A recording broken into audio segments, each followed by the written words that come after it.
abantu babesenza ingxolo, abantu babesela utywala, because kwakhona ama-MP utywala khona imichamo phaa. Andiqondi umntu othenga umculo uyawuchamela phantsi ama-MP phaa. Kwezi phambili kuvimba wethu ngokuhlwanje bathi baxolile abazali babantwana abangama-21 abasweleka kwintlekele yasenyobeni indlela ingqina elithethe ngayo kwinkundla kamantyi yasemonti namhlanje. The same approach that was employed to deal with the shutdown must be rolled out in the fight against crime in South Africa. If it means soldiers must be deployed, that should happen. Usosiba jikelele we-ANC umnumzana Fikile Mbalula uthi isigqeba salombutho simemelela ukuba kutyalwa amajoni ukulwa iqondo eliphezulu lolwaphulo-mthetho kweli.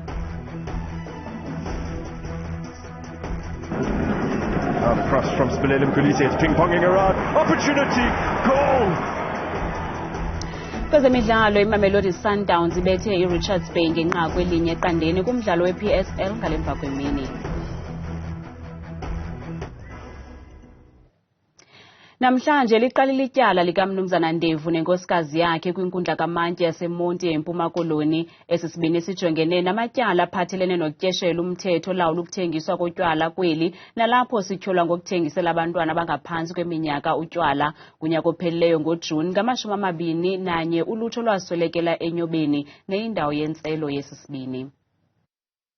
Lentlekele eyasuba imiphefumlo engama-21 enyobeni eScenery Park eMonti yenzeka ngomhla wama-26 kuJuni wanyakenye. Abazali bathi baxolile yindlela eqhube ngayo elityala namhlanje emva kuba omnye wamangqina enike inkcaza ngokwenzeka ngaloo mini yenyikitha yokufa. Abantu babesenza ingxolo, abantu babesela utywala, because kwakhona ama-MP utywala khona imichamo phaa. Andiqondi umntu othenga umculo uyawuchamela phantsi ama-MP phaa. Thina ngokokunokwethu sonwabile. Ndiza kuthi okokuqala ever since samana ukuza apha ekhoti sisizela etyala besiphuma sikhubekile ngaphakathi sinothandabuzo sine confusion, but namhlanje sifilishe into yokubana ukhona ukhanye. Igunya abantu lutshutshiso eMpuma Koloni ngomlomo kamnumzana Luxolo Tyhali liqinisekile ukuba linetyala eliluqilima ngakubarhanelwa. Whenever we enroll a matter in court, we believe that that case is a winnable case. As it happened today, the witness that took the stand was able to tell the court of his first-hand experience of what was happening in an establishment that is a stone's throw away from his house. Elityala limiselwe umhla wama-23 kule imiyo. Lithabathisile namhlanje ityala lokubulawa kwayisakuba ngusosiba jikelele wombutho olutsha lwe-ANC umnumzana Sindiso Magaqa. Elityala lamiswa izihlandlo eziliqela ngenxa yemiba ethile kusukela ngonyaka ka-2017. Namhlanje Unkosikazi Jabulile Msiya owadutyulwa noMagaqa unike ubungqina enkundleni ephakamileyo eMgungundlovu kwiphondo laKwaZulu-Natal. Makungena ireport ibika imali eseyichithiwe bese uyobheka lapha eholo awuboni ukuthi lokho kuyahambelana. Lithabathisile ityala lokubulawa kwayefudula engusosiba jikelele wombutho olutsha we-ANC umnumzana Sindiso Magaqa. uMagaqa wadutyulelwa kwindawo yokuhlamba imoto ndawonye namabhinqa amabini awayesebenza nawo. Namhlanje linye lalamabhinqa Unkosikazi Jabulile Msiya unike ubungqina enkundleni ephakamileyo eMgungundlovu kwiphondo laKwaZulu-Natal. Umsiya uthe ngaphambi kokubulawa kwakhe uMagaqa babeqhuba uphando malunga nokusetyenziswa gwenxa kwemali ngumasipala wasemzimkhulu. Umcwaningi mabhuku uye wayiphikisha naye ukuthi there is irregular expenditure kwinto ene-memorial hall.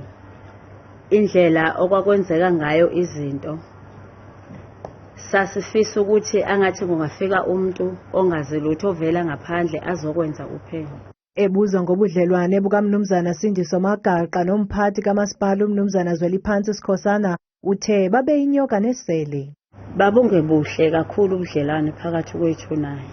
Kangangoba wayethi mayikhuluma ngosindiso nobusephasejini athi ngeke sihlale inkwenkwe thina. Ukanti abarhanelwa abane kweli tyala bazikhabile izityholwa ababekwa zona liyaqhuba ngomso apho ukaMsiya iza kuqhubeleka inika ubungqina. Unobhala jikelele we-ANC Mnumzana Fikile Mbalula uthethe nonoondaba namhlanje ngeziphumo zentlanganiso esigqeba esiphezulu kulo mbutho. Umnumzana Mbalula ukhankanye imiba eliqela eshisibunzi kweli nokungabikho zinzo kwentsebenziswano phakathi kwamaqela ezopolitiko, ulwaphulo-mthetho noluqatseleyo, ingxaki yombane equka nomba wemfazwe egqubayo phakathi kwe-Ukraine ne-Russia. Kwintetho yakhe nonoondaba ukhalimele intsebenziswano yobambiswano exayo phakathi kwamaqela ezopolitiko. Coalition governments should reflect the will of the people, not just elite deal-making among parties. Ukwamemelele ukuba kwenziwe konke okusemandleni ukunciphisa ifuthe locimi-cimi wombane kuluntu nakwezoshishino. Every effort should be made to ensure an uninterrupted supply of energy to strategic installations such as hospitals, data centers, and national key points. Kumba ulwaphulo-mthetho uthe inzame urhulumente awazenzayo ngethuba lokumiswa ngxe kweentshukumo kweli ngexesha le-COVID-19 nangoku mazisetyenziswe ukulwa ulwaphulo-mthetho. We have encouraged that the same approach that was employed to deal with the shutdown must be rolled out in the fight against crime in South Africa. If it means soldiers must be deployed, that should happen. Kwezamazwe ngaphandle, umnumzana Mbalula uthe uMzantsi Afrika uhlaba ikhwelo kwizizwe ezimanyeneyo ukuba ziqulunqe isicwangciso soxolo phakathi kwe-Ukraine ne-Russia. Umongameli Cyril Ramaphosa wamkele uxa wakhe kwizakhiwo zomdibaniso namhlanje ePitoli. Umongameli wase-Finland umnumzana uSauli Niinisto ukutyelelo lwakhe lobongameli oluntsuku mbini, olutyelelo luphathelene nokuqinisa amatyathanga entsebenziswano phakathi kwalamazwe mabini. Ugalelekile kweli umongameli wase-Finland umnumzana uSauli Niinisto kutyelelo lwakhe oluntsuku mbini lobongameli. Umongameli Niinisto uhambele eli ngenjongo zokuqinisa amaqhina entsebenziswano norhwebelwano. We discussed several issues of regional and international significance and explored ways in which we can collaborate to drive effective responses to the major issues that affect humanity. Ephendula kumba ukurhoxa kwelizwe loMzantsi Afrika njengenxalenye yenkundla yamatyala ehlabathi ICC, umongameli Cyril Ramaphosa uthe umbutho olawulayo i-ANC usithabathile isigqibo. It is prudent that South Africa should pull out of the ICC, largely because of the manner in which the ICC has been seen to be dealing with these types of problems. Ngelixa ukaNiinisto igangathe ngamandla kumba woxolelwaniso, watsho isithi namhlanje bafikelele kwisivumelwano sokutyikitya i-Peace Mediation Agreement. We have today agreed on signing a Peace Mediation Agreement, so that very important work will continue. Uphinde wavakalisa ukungaxoli ngengxwabangxwaba ibangelwe imfazwe ephakathi kwelizwe laseRussia nelase-Ukraine. Masicaphule kumaqonga ethu onxibelelwano ukuba abantu baphefumle njani kweli tyala lasenyobeni.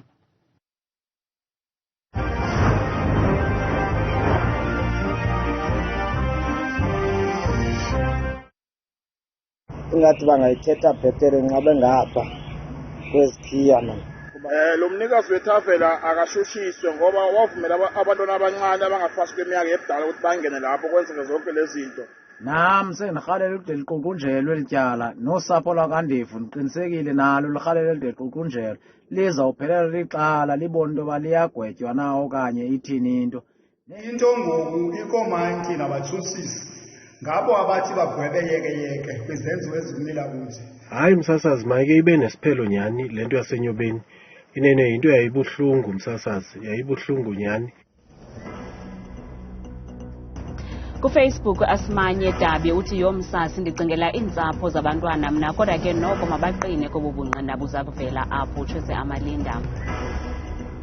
Ayanda Phillips Mpantwini uthi msasazi mna andiboni mntu uyozatyatyekwe ityala ngalantlekele yasenyobeni utshese lusikisiki. Ubheni Masamanzi uthi mna andixolanga indlela abafa ngayo abantwana bethu tu aside sive sona sizathu sokufa kwabantwana bethu qha ke xa kuthwelwe ngabo asoze simazi unobangela wokufa kwabo kodwa uThixo uyayazi yena utshese kwelerha.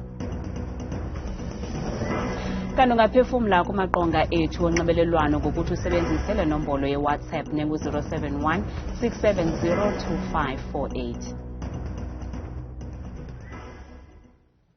Sivele imisebenzi karhulumente nolwakhiwo liza kuba nendibano nge-18 kaMeyi kulo nyaka nalapho kulindeleke ukuba linike umkhombandlela ekuzawuchankcathwa kuwo ukuvuselela izakhiwo zikarhulumente, imida kunye nemimandla eyatshatyalaliswa ziimpuphuma nyakenye. Umphathiso welisebe umnumzana Sihle Zikalala ubetakanca ezi zicwangciso zesebe lakhe kwinkomfa nonoondaba ePitoli namhlanje.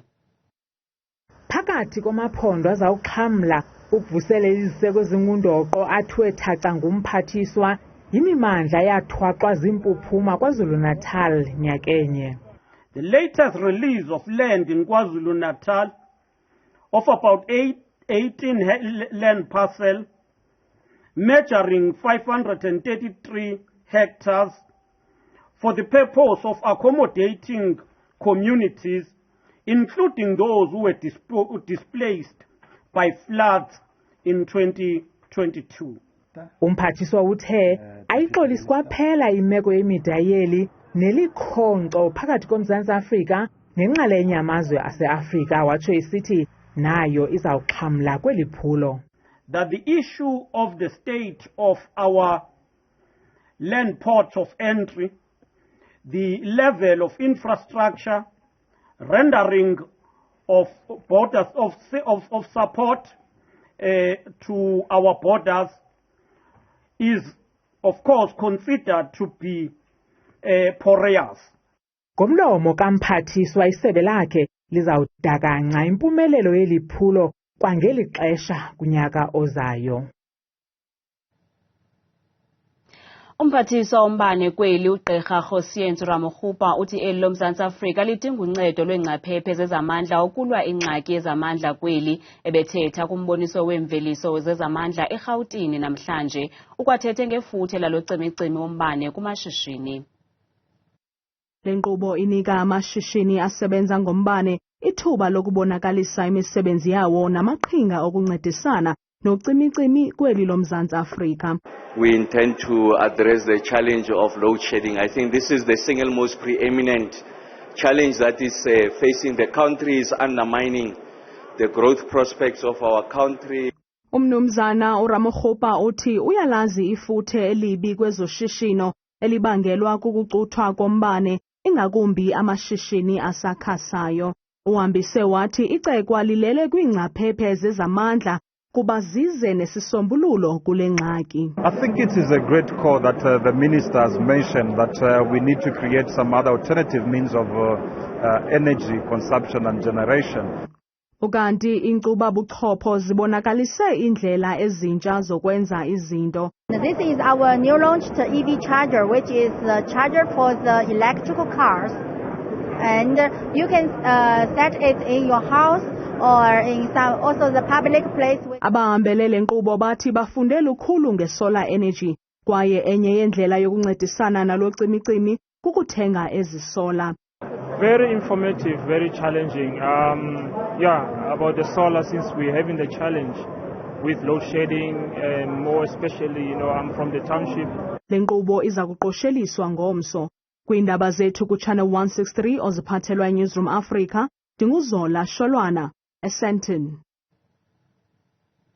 Kombiwa eminye imizimba namhlanje kumba wokulanjiswa kwabantu de basweleke kwicawa yaseKenya. Sithetha nje inani limi kuma-83 labo baswelekileyo kwesi siseleku. La maxhoba enziwe ukuba akholelwe kwelokuba aza kulingena izulu ukuba angazila ukutya de asweleke. Esi siganeko sothuse abantu abaninzi sikwakhalinyelwe kabukhali.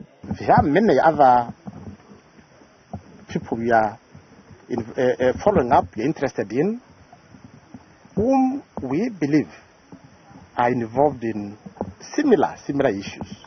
Ukanti kukho uloyiko lokuba asamaninzi amalungu etyalike iGood News International asenokufumaneka engasaphili.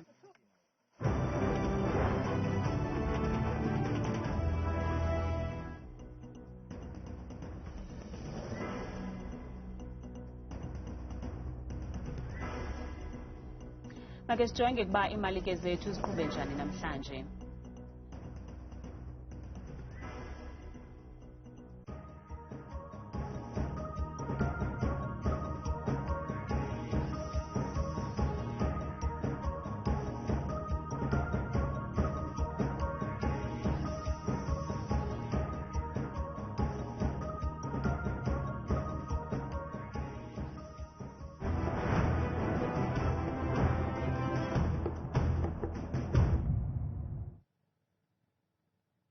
Mamelodi Sundowns waqokelele omathathu amanqaku kumdlalo wayo we-DStv Premiership ngethuba ibetha iRichards Bay FC ngenqaku elinye eqandeni kumdlalo bubanjelwe kwibala laseLoftus ePitoli ngalemva kwemini. iBrazilians ize kulo mdlalo imisila iphezulu kulandela impumelelo yazo kumdlalo womlenze wokuqala we-quarterfinals endebe ye-CAF neziwuphumelele zibethe ompondo zihlanjwe base-Algeria iCRB ngokuhlwakwa ngomgqibelo.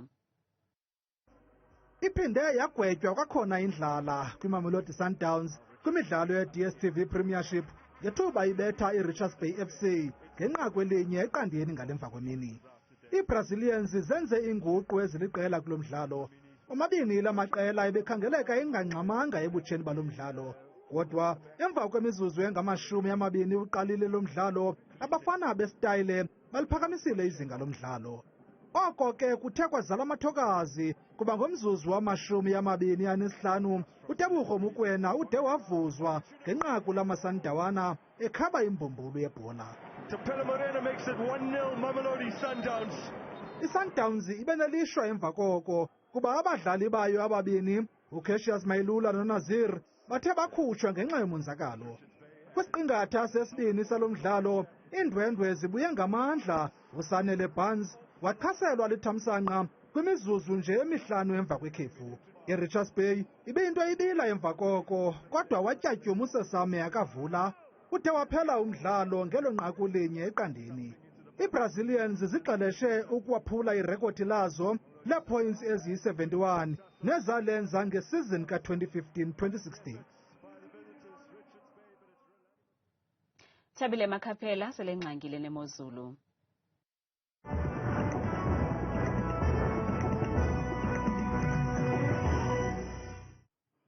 Nkosi kakhulu ke mamqwathi apho edeskeni yendaba ndibulise kwemizonzundo apha ekhaya ndikwamkele kaloku kweyam idesika yemozulu. Igama lam ndinguthabile uMamthembu wakwaMakhaphela bethuna nantsi imozulu. Sivele bethuna ke lapho kaloku phaya eMpuma Koloni eMonti eMdantsane amalinda ngo-26 degrees onamathozi nje ngakumbi phaya ekuseni kanti Gqeberha kwakweli phondo ku-26 degrees omathumbandaka kakhulu emini. Sabla mgaba jonge phaya eFree State eBloemfontein ngo-27 degrees naye mhle kakhulu kusukela ekuseni kuyatsho ke phaya ngorhatya kwakhona ngomso kanti le meko naphaya eSasolburg ngamashumi 28 ezulu elihle kakhulu. Nantso ke yona imbeko phaya eRhawutini eJohannesburg oThembisa eSoweto ngamashumi 25 kusazule kamandi nje mbukelwa phaya ekuseni kanti phakho Vereeniging kwela 28 degrees naye mhle kakhulu. Sabla mgaba ke sijonge emzontsundu imeko kwakhona phaya kwaZulu Natal eThekwini ngamashumi 25 ezulu eliphole kamnandi nje ukusukela emini ngomso kanti eMgungundlovu ku-28 degrees naye unamathonsi nje emvula. Yona ke imeko phaya eLimpopo koPhalaburo neziphaluka ku-30 degrees nje wamathontsana entshizane ngakumbi phaya emva kwedina layo ngomso loo meko phakho Bulukwane futhi ku-27 degrees naye ucwengile. Yona ke imeko mbukeli wam yenjenje phaya eMpumalanga eMbombela ngamashumi 20 nje abe-9 ezulu elimnandi kakhulu phaa ngorhatya kwakhona ngomso kwakweli phondo linye leMpumalanga eSekhunda ngamashumi 20 nje anesixhenxe noxa ke izulu limathumbandaka phaya emini. Majonge imeko phaya eNorth West eMahikeng ngo-31 degrees mhle kakhulu noxa ke namafu phaya ekuseni kwangomso kanti loo meko phaya eRustenburg ku-29 degrees naye mhle kakhulu ngorhatya lwangomso. sablam ngaba jonge phaya eNorthern Cape eKimberley ngo-28 degrees umhle kakhulu kwasekuseni emva kwemini nasebusuku phaa ngomhlanje le meko kwakweli phondo linye ke mbukelo wamasekhaya eUppington ngamashumi 33 amafu nje angephi kanti wena imeko phaya entshona koloni eKapa neziphaluka ku-19 degrees naye busibekela phaya ekuseni nocucwenga phaya imini siyayivala imozulu ngeGeorge ngo-20 degrees wamafu qhudeni ungozi mamvelase mna ndikuthanda kangaka xeshele mdyahuli